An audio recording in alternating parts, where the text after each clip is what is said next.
Gran Alianza Global contra el Hambre y la Pobreza constituye para Colombia un esfuerzo mancomunado y global en el que insistimos y persistimos.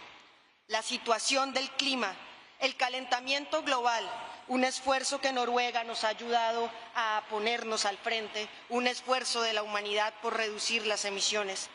La situación del suelo, la situación de degradación que nos pone a puertas de perder el recurso con el cual permitimos tener alimentos en nuestras ciudades. La situación sin duda del clima y la pérdida de biodiversidad nos obligan a tomar decisiones y, por supuesto, la construcción de la paz, el restablecimiento del esfuerzo multilateral por construir la paz en el mundo, por encontrarnos y reconocernos como iguales, serán entonces también los principios sobre los cuales Colombia actúe en esta alianza.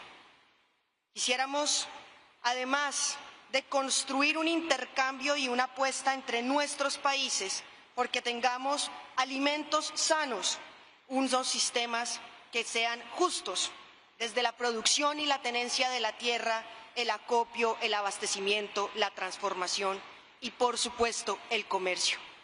El comercio de los alimentos en el mundo no es simplemente un acuerdo comercial. El comercio de los alimentos en el mundo es una cuestión de derechos humanos. En los tiempos en donde la guerra se usa el hambre como arma, es nuestro deber y nuestro compromiso hacer del derecho humano a la alimentación el epicentro de la lucha por la vida. Colombia impulsa la Colombia potencia mundial de la vida.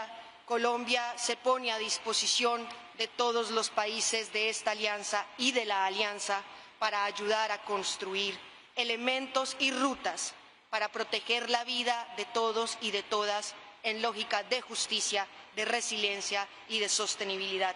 Agradecer a la Secretaría el esfuerzo que ha hecho con este país para lograr los acuerdos que hoy nos permiten aquí reafirmar nuestra decisión.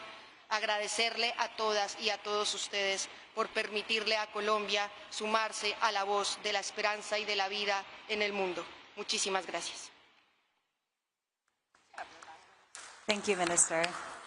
And we're happy that we have two guests that were able to join us. And Minister Abdullahi, while I give you a moment to settle in, I will turn to Minister Teixeira of Brazil. If you could share, a few words with us too.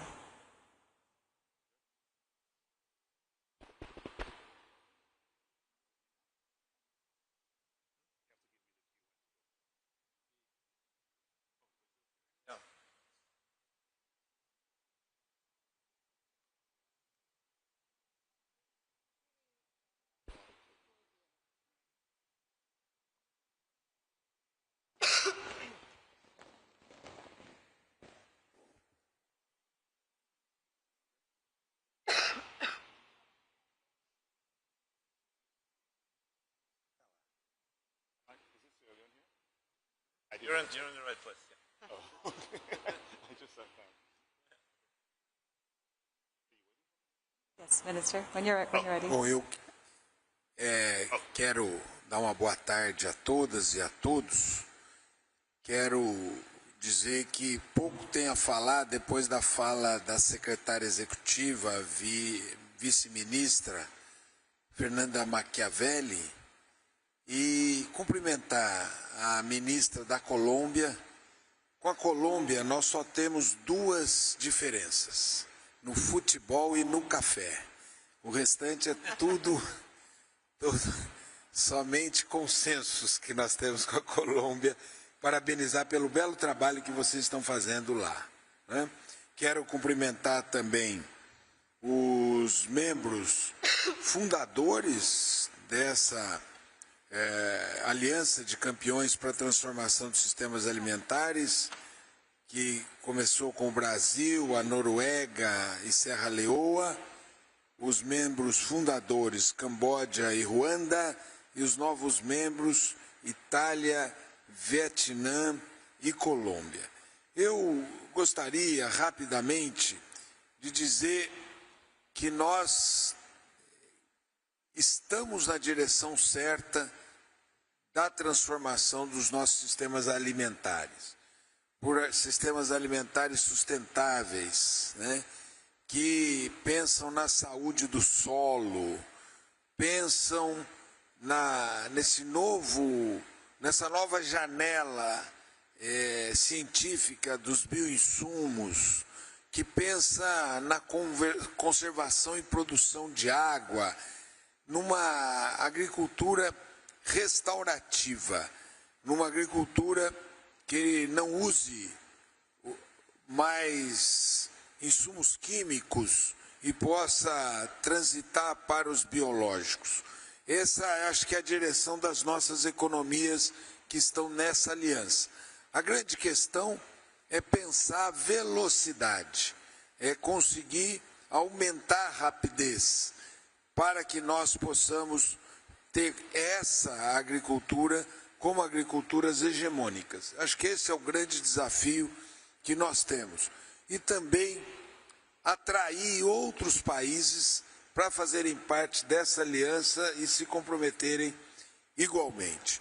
O Brasil tem um financiamento que diversifica a produção para sair da monotonia alimentar, que é o PRONAF. O PRONAF ele traz uma diversidade de produtos para financiá-los. Ao mesmo tempo, é um recurso que chega nos pequenos, do Brasil inteiro, e isso também garante diversidade, que tem juros diferenciados para a agroecologia, que tem juros diferenciados para florestas produtivas, e agora entregamos nessa COP um grande programa de florestas e produtivos, enquanto retomamos o PLANAP e lançamos o PRONARA, que é o Programa de Redução de Agrotóxicos. Então, eu acho que essa aliança aqui vai, na próxima COP da Austrália, aumentar ainda mais os países que participarão dela, e nós vamos fazer que, em poucos anos, essa seja a agricultura dominante na Terra, já que nós somos a agricultura mundial, é responsável por 30% das emissões, nós vamos trabalhar uma agricultura restaurativa, agroecológica e diversa, e que protege os povos dos campos, das florestas e das águas. Então, muito obrigado e alegria de participar aqui com vocês.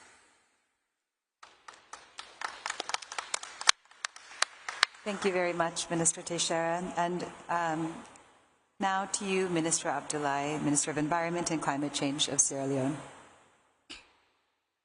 Thank you very much. Food systems are quite complex.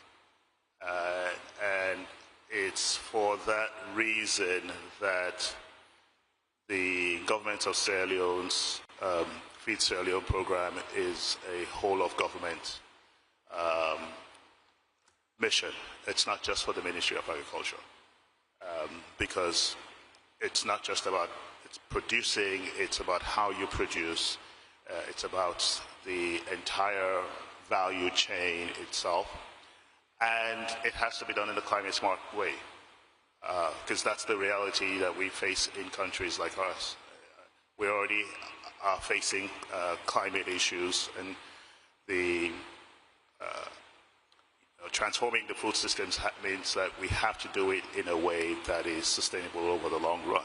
It's one of the reasons why the Feed Sierra Leone strategy was incorporated in our NDCs to ensure that agricultural practices are climate smart, that food systems are climate smart,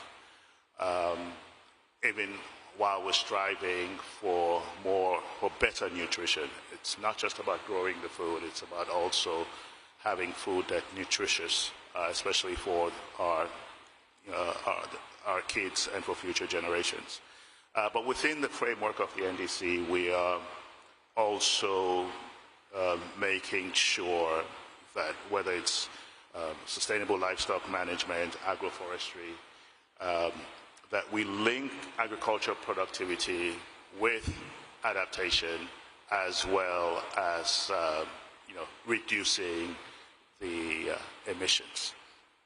Our ACF progress framework would also show how Sierra Leone is protecting the smallholder farmers and boosting resilience in that process. You know, the farmers, many of them have financial constraints, and finance would come in two forms. There's capital that you need for your production, but also providing insurance for these smallholder farmers, especially in the world today where the climate-related disasters are more frequent and there is increasing intensity.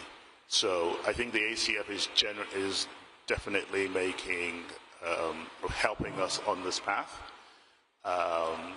and it's something that the people of Sierra Leone and the government of Sierra Leone appreciates, and we're hoping to continue telling our story as we make strides that improve the lives of Sierra Leoneans across our country. Thank you. Thank you, Minister. And with that, we will move to Director Farrow, Director, Department of Climate, Nature and Business at NORAD. Thank you so much. I will be relatively brief. Most has already been said. The government of Norway has been proud to co-chair this alliance together with Brazil and Sierra Leone, and I want to commend the leadership of both countries on this issue and also the leadership of our Colombian friends. 5 brief points from me. First, food systems are complex, that we know.